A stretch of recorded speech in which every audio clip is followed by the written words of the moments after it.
You're listening to A Smart Stack with Maria LaChapelle. This is episode 14 of Dear Mrs. Whitelady. Headline: What color do you get when you mix violet blue sadness with white hot anger? Portrait of Henri Matisse, Femme à Chapeau, 1905. It is the portrait of the artist's wife, Amélie, woman with hat. Catch me on YouTube, iHeartRadio, and Spotify. Madame Matisse was dressed in black when she sat for this portrait. Matisse's extraordinary use of color does not attempt to alter the sadness and pain in her face, the tear-stained cheek, the slightly elevated jaw, the downturned lips. I know this look. It is the look of a woman who has had enough. I've been thinking about you these past few days. I tried to stop it and see how you are. Keep you updated on a few things happening out here in the land of white ladies. Maybe even try to get you to read something other than Am I the Asshole on Reddit. I read a bit myself, but the most inspiring things I see don't make the news. And you may have missed them too. They are illuminated by friends and friends of friends and strangers here. A woman of a certain age, carrying a son with one hand and teetering on her walker with the other. The 91-year-old white lady's courage to hoist the placard. Be glad we just want equality, not revenge. The Mrs. White Lady who gave Trump the middle digit while riding her bicycle outside Durrell last year is the same Mrs. White Lady who ran and won a seat on the local zoning commission overseeing Trump's Florida properties. I love these Mrs. White Ladies. Thousands of Ukrainian flags waving blue and yellow with the shared sentiment, hang tough, we're with you. Then I read Ukrainian citizen journalist Viktor Kravchuk's words of encouragement to us last week. His home, Sumy, was bombed on Palm Sunday, at least 30 killed.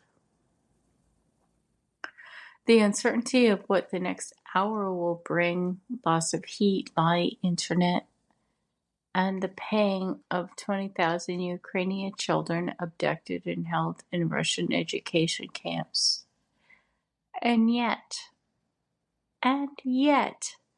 Victor sits down to write a love letter to encourage us in our protests, knowing he may not survive long enough to send it. He is infinitely more gracious than we deserve.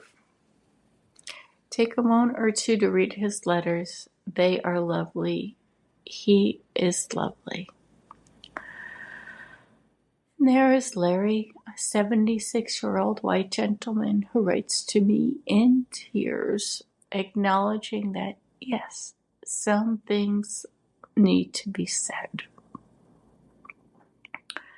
We belong to each other, and I am perpetually choked up. Violet blue everywhere descending. In between feelings of What the what rage? I feel a deep sadness, a violet blue melancholy that bears down on me like fog. In the wee hours, I have a recurring dream that my 6.5-pound Pomeranian Miss Emma jumps from the pier to play with dolphins. She does this. In my dream, though, I've forgotten to tether her to me. My agony as the current carries her out, and I cannot get to her. It's like wee Jamie in The Secret of Roan Inish. A beautiful movie if you care for Irish folklore, Irish pubs, and seals. Awakening from my anguish, I know that something I care deeply about has been lost through my own carelessness. I fear for all of us now, Mrs. White Lady. I fear for you. You won't see the tide coming in. And when you realize that it will be seconds too late, I worry then, as I do now, that I won't be able to reach you and that you will be too far gone.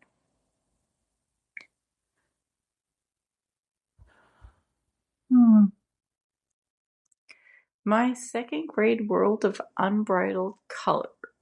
As a child, I possessed little artistic talent or ambition, but I liked everyone on my second grade coloring project immensely.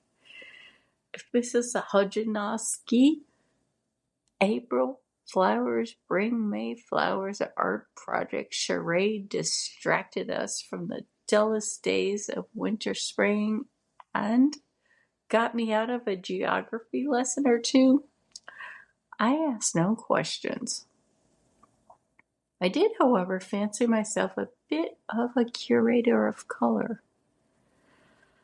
I would present each Crayola crayon to my coloring associates with the ritual afforded a debutante's introduction to polite society. Plucked from the obscurity of a triple-decker yellow and green box, you know, the one with the sharpener on the side, I assured each color she would be made known to all. Raw umber! Did we even know what umber was as 8-year-olds? I know I didn't. Dandelion! Mulberry! Clementine! Okay, I made that last one up, but it really should be a color. This was years before Chartreuse made her debut in Crayola. Fun fact, did you know Carthusian monks at Vauvert near Paris developed Chartreuse liqueur, the elixir of life? The alchemy of 130 flowers and plants gives way to the liqueur's green and yellow hues. At the unveiling of Hello Spring Flowers, no ode to nature was played.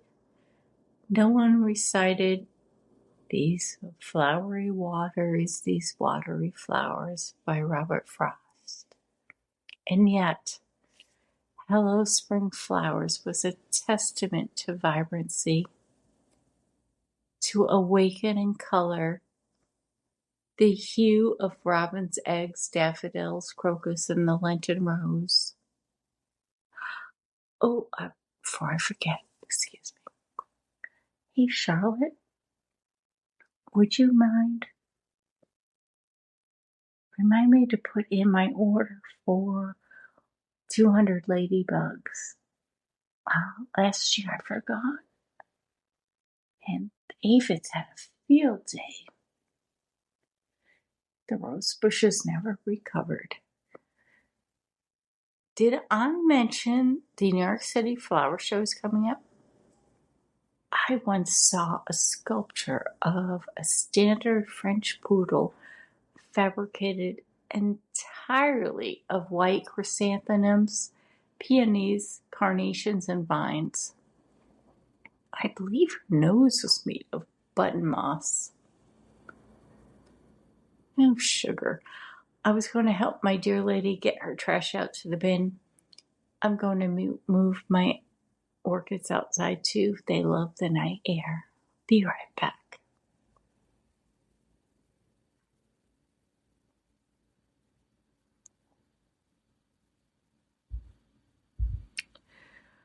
Okay, let's talk about Catholic monks and sheesh. With Easter around the corner and all this talk about vibrant colors, I have never even mentioned that our marshmallow president was seeking a corporate sponsor for the White House Easter egg roll. This is me exercising restraint. I didn't even mention one marshmallow peep about it. Market report: DJT eggs are $11.99 to $14.99. And the DJT Dow Jones Industrial Average closed again, down 4,400 points since inauguration. Augur. Interesting word, augur. Portending both good or bad fortune. Common usage. Trump has not augured well for America. Okay, where was I? Oh yes, Easter, Catholics, Jesus being handed over to a cool dictator like Bukele. Oh wait, wrong century. Of course, with the Catholics, there's this spiritual transmutation of water to wine at wedding. Even someone with my white lady education would know that. Then chartreuse appears in Paris in 1605. Seems there's a bit of a gap between BC to 1668 when the Benedictine month of Come, I'm tasting stars. Fame, Dom Perignon was credited for producing champagne by divine fermentation. Fun fact, sparkling wine was actually produced a century earlier, but I think the God so loved the world he wanted us to have wine makes for a better story. Next, someone's going to tell me that Trappist monks are brewing small batches of bready sourdough ales in the cellars of Belgian abbeys. And what does all this have to do with white ladies, immigrants, or race, you ask? Bear with me. I'm getting to that. The rabbit hole is deep enough for all of us. The beauty is in the cruelty. The air around me carries the sounds of grievous torment, of suffering, degradation. Mr. Abrego Garcia. The names of those taken who we don't even know. I contemplate my neighbors living in fear, elementary schools being raided, my Haitian friends expecting a child. I fear for my former foreign students and any one of us who believe the First Amendment protects everyone from attacks against the government. snatch up a few Arab students, let's call them terrorists. Hispanics, let's call them gang members. And the homegrown criminals, they could be you or someone you work with, live with, or gave birth to. When MAGA folks said they liked Trump's policies but were hard-pressed to name one, I understood that was code for deport, deport, deport. I support the president was code for woohoo, government-sanctioned sadism. Yes, please. If the plan involves anything to do with immigrants and their children, by all means be as cruel as possible. Taken away by masked men, no wars required here. They spoke Spanish in the school parking lot. Deport. She had a genocide is a war crime sign. Hang her for treason. He had an autism awareness tattoo. Put that man in chains. An Hispanic gay makeup artist, violate him. Oh, here are a few other MAGA wins to celebrate. Deported, well-known Venezuelan pro-EU footballer was illegally taken into ICE custody, put in chains, sent to El Salvador because he had a Real Madrid tattoo. He has U.S. legal status. These ICE agents couldn't pass a third-grade reading comprehension exam. Next, deported to Mexico, a 5-year-old under chemo treatment. Despite knowing she is a U.S. citizen, her high crimes and misdemeanors, speaking Spanish at the bodega. Cut off from legal aid, infants, toddlers, and minor children will now go before judges and asylum hearings without speaking the language, without a law degree, with no legal advocate, and some of them barely able to walk. There is no sugarcoating this one. If you've gone along with the most grotesque, the most vulgar, the most depraved, obscene acts, know this: you've sent these men, women, and children to torturous, brutal deaths. Get your tickets now for the premiere of Deported, starring Taken's Liam Neeson and Mr. Robot's Rami Saeed Malik. I don't see the Proud Boys selling any merch emblazoned with "I'd rather be imprisoned in El Salvador than vote for a blinky-blank black woman."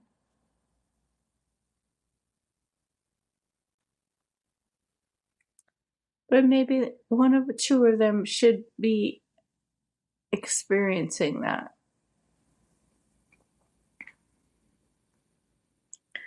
The Constitution, I mean, just because we wrote it down. The Declaration of Independence, all men are created equal. Oh, it's adorable. The preamble to the Constitution, to ensure domestic tranquility and promote general welfare. LOL. The First Amendment, Congress shall make no law prohibiting freedom of speech or of the press or of the people to peaceably assemble, unless it's the AP and unarmed BLM protesters in front of a D.C. church. The Fourth Amendment, to be secure in one's persons, houses, papers, and effects against unreasonable searches and seizures without a warrant or probable cause. Yeah, there's a little tricky thing there, because unless you're an immigrant or Canadian citizen going through customs or border security. And the Fifth Amendment. No persons shall be deprived of life, liberty, or property. They always want to put that property thing in there. Without due process. That's hilarious. And the 19th Amendment. White ladies voting. Well, we all know that's just silly.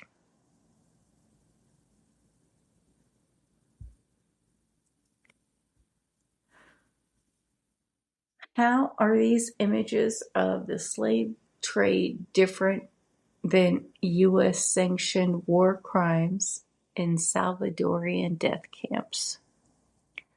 Our shared histories, however tragic or difficult to look at, belong to us all. We own the present-day atrocities as well, because they happened on our watch. The poster below is prescient. Avoid conversing with the watchmen and police officers of Boston, for the order of the mayor have empowered them to act as kidnappers and slave catchers. They have been employed in the kidnapping, capturing, and keeping of slaves. If you value your liberty, keep a sharp lookout for kidnappers and have top eye open. April 24, 1851. The next visual is of an enslaved black woman shackled on her knees in the sand, naked, apparently coming off of a slave ship, while she is being branded with a hot iron in her shoulder. The other two photographs show the plans for the transport of slaves on slave ships to avoid detection, and how they would hide and secure as many people as possible in the holds of their second and third decks of their hull. The rest of the photos you've seen already.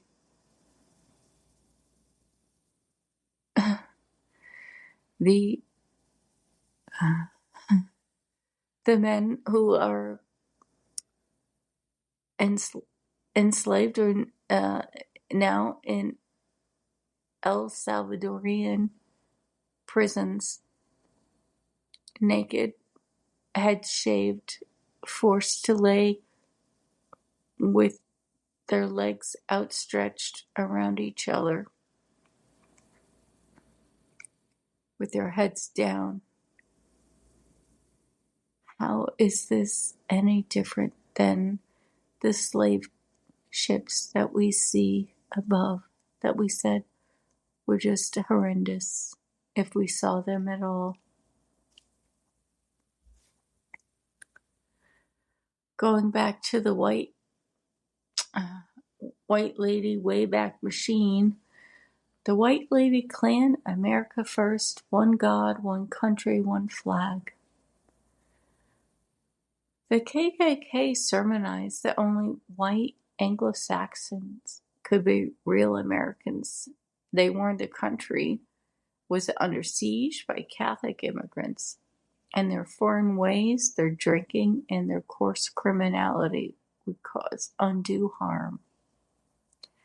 While Black Lady suffragettes were marching for the vote, the White Lady Clan paraded unmasked in white hoods, enforcing violence neighborhood by neighborhood.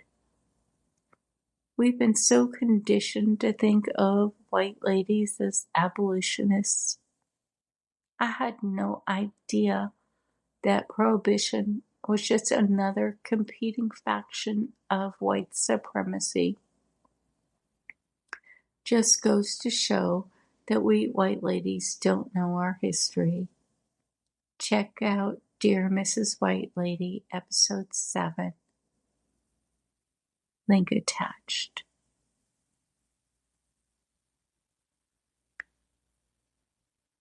Switching gears, spring color and golden beets.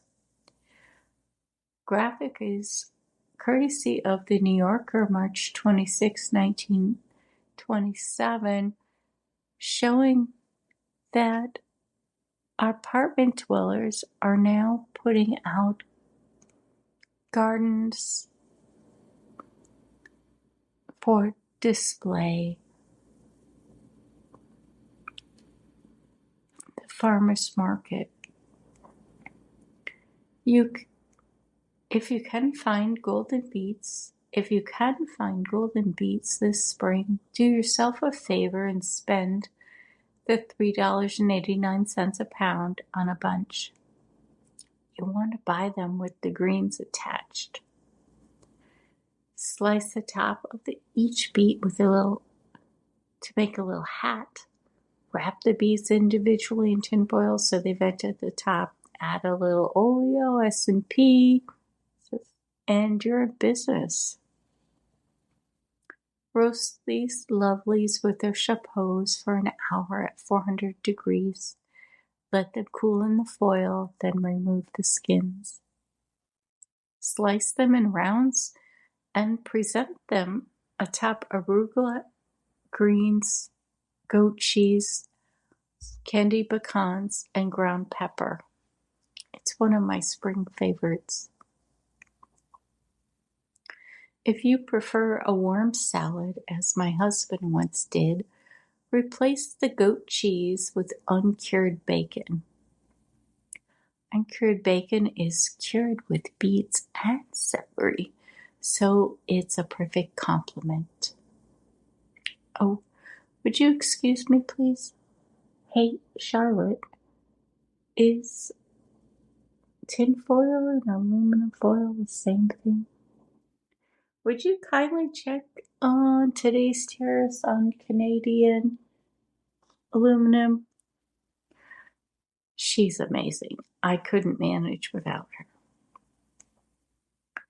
Anyone who dares say horticulturists lack imagination have never heard the names of the beet varietals.